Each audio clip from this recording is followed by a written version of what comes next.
सासू माँ बदल गई। कहानी उस घर की है जहाँ बहू और बेटी को एक माना जाता था, लेकिन फिर अरे शिखा बेटा, तू रसोई में क्यों घुसी रहती है? जा, रोटी मैं बना लूंगी। नहीं नहीं माँ जी, आप बैठिए, बस सारा खाना बन ही गया है। श्वेता को बोल देती हूँ, वो खाना लगा देगी सबका। सॉरी भाभी, मेरे पास वक्त नहीं है। माँ, मुझे पैसे देना, पार्लर जाना है। हाँ हाँ चली जाना, भाभी को भी ले जाना। वो भी जाने को बोल रही थी पार्लर, पर पहले ना मदद कर दे उसके खाना लगाने में। देख माँ, वो बहू है, उसे बहू रहने देना, इतना सर पर मत चढ़ा भाभी को। श्वेता, ज्यादा मत बोला कर। बहू और बेटी में कोई फर्क नहीं होता है। जा जाकर काम कर। ननद को माँ का भाभी से इस तरह प्यार करना बिल्कुल अच्छा नहीं लगता। वो बार बार किसी न किसी तरह माँ को भाभी के खिलाफ भड़काती रहती, लेकिन कोई फायदा ना होता।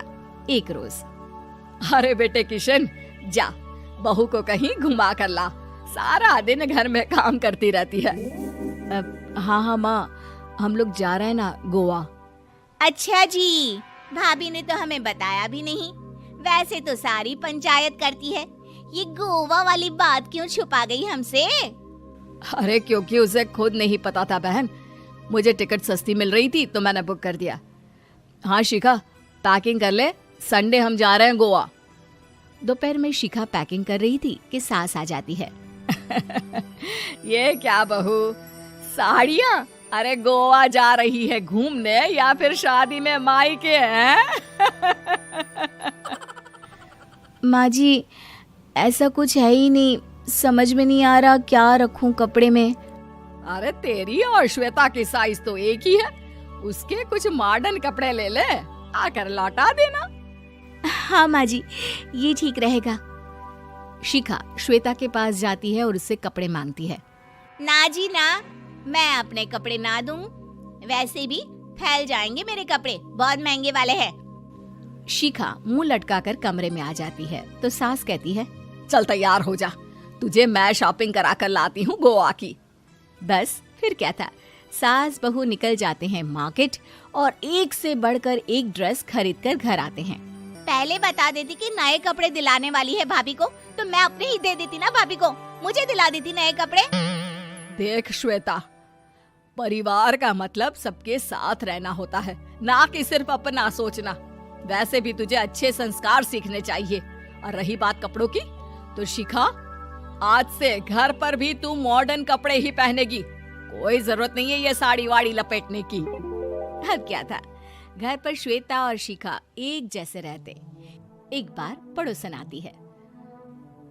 अरे बेटा, अपनी माँ को तो बुलाना जरा, बात करनी है। शिखा सास को बताती है और रसोई में चली जाती है। ये आपकी बेटी बहुत बड़ी हो गई है, इसके लिए एक रिश्ता है, कहो तो बता दूं। ये बेटी नहीं बहू है, घर में सब एक जैसा ही रहता है। वैसे मेरी बेटी भी बड़ी हो गई है, कोई रिश्ता हो तो जरूर बताना। पड़ोसन रिश्ता लेकर उन लोगों के घर आती है। तब श्वेता की होने वाली सास कहती है, तो ये घर है, कितने मंजिल का है? और ये बहू ने आपकी क्या पहन रखा है, जीन्स टॉप? अरे भाई, साड़ी वाड़ी नहीं है क्या इसके पास? देखिए, सर्दी है तो साड़ी में बहू कैसे मैनेज करती, वैसे पहनती है साड़ी भी। देखिए, हम लोग ठहरे पैसे वाले लोग, कोई कमी नहीं है हम लोगों के पास पैसों की, बहुत पैसे हैं, जमीन, नौकर चाकर, कार, सब कुछ है, लेकिन घर में संस्कारी बहू चाहिए। समझ रही हैं ना आप? सास कुछ कहती कि श्वेता बोल पड़ती है, हाय रे, नौकर चाकर से लेकर जमीन, कार, पैसा, हाँ, मुझे रिश्ता मंजूर है मुझे। अरे रुक जा श्वेता, मैं बात कर रही हूँ ना। देखिए, हम लोगों के घर इतनी आजादी नहीं मिलेगी। अरे हाँ कर देना माँ, हाँ कर दे जल्दी से। सास क्या करती, बेटी की शादी ऐसे घर में कर देती है जहाँ ना उनके विचार मिलते हैं और ना ही आचार। शादी के बाद एक रोज फोन पर, श्वेता बेटा, एक बार घर आ जा, बहुत दिल करता है तुझे देखने का। माँ, वो घर पर बहुत काम होता है, कैसे आऊँ? बड़ा घर है, लेकिन आने जाने वालों की लाइन ही लगी रहती है। बेटा मैं तो जानती थी उस घर का हाल, लेकिन तू ही नहीं मान रही थी। माँ देख, हर घर का यही हाल है। तेरी बेटी को यहाँ घूंघट हटाने की परमिशन नहीं है और एक तरफ भाभी स्कर्ट पहनकर घूम रही है। बेटा मुझे क्या पता था कि मेरी बेटी को ससुराल के नाम पर पिंजरा मिल जाएगा। अच्छा माँ, फोन रखती हूँ, सास को गर्मा गर्म रोटी खिलानी है। तुम लोगों की तरह नहीं कि एक रोटी बनाओ, एक सब्जी बनाओ, फिर सारा दिन फ्री होकर घूमो। सास फोन तो रख देती है, लेकिन सोच में पड़ जाती है कि एक तरफ बेटी जिसे कोई आजादी नहीं, वहीं दूसरी तरफ बहू जिसे देखकर लगता ही नहीं कि उसकी शादी भी हुई है। अगले रोज। शिखा, अरे ओ शिखा। हाँ माँ, क्या हुआ? कुछ चाहिए आपको? मैं जिम जा रही थी। जिम के कपड़ों में बहू को देखकर सास को घूंघट में अपनी बेटी का ख्याल आता है। देख बहू, घर में बहू की तरह रहा कर। इतने टाइट कपड़े पहनकर जिम जाना पसंद नहीं मुझे। जा जाकर रोटी बना। रोटी? माँ अभी तो शाम की 6 बजे हैं, इस वक्त रोटी? अब क्या मेरे खाने पीने पर भी पहरा है? अरे जब मर्जी तब मैं अपने घर में खा भी नहीं सकती क्या? बहू को अजीब लगता है। वो समझ नहीं पाती कि जो सास कल तक इतनी सपोर्टिव थी, उन्हें अचानक से क्या हो गया। वो किचन में जाती है, गरम रोटी के साथ 2 तरह की सब्जी, रायता, सलाद सब लेकर सास के पास आती है। माँ जी, खाना। इतना सारा खाना? राक्षस समझा है क्या मुझे? रोटी मांगी थी मैंने गर्मा गर्म बस।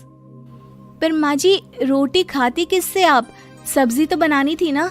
अरे भूख मर गई मेरी तेरी बहस से। जा जाकर काम कर, अंदर पूरी रसोई साफ कर। बहू अंदर चली जाती है। थोड़ी देर में श्वेता घर आती है। अरे शिखा, जल्दी से चाय ला, पकवान बना, मेरी बेटी आई है। अरे नहीं नहीं माँ, ड्राइवर बाहर खड़ा है।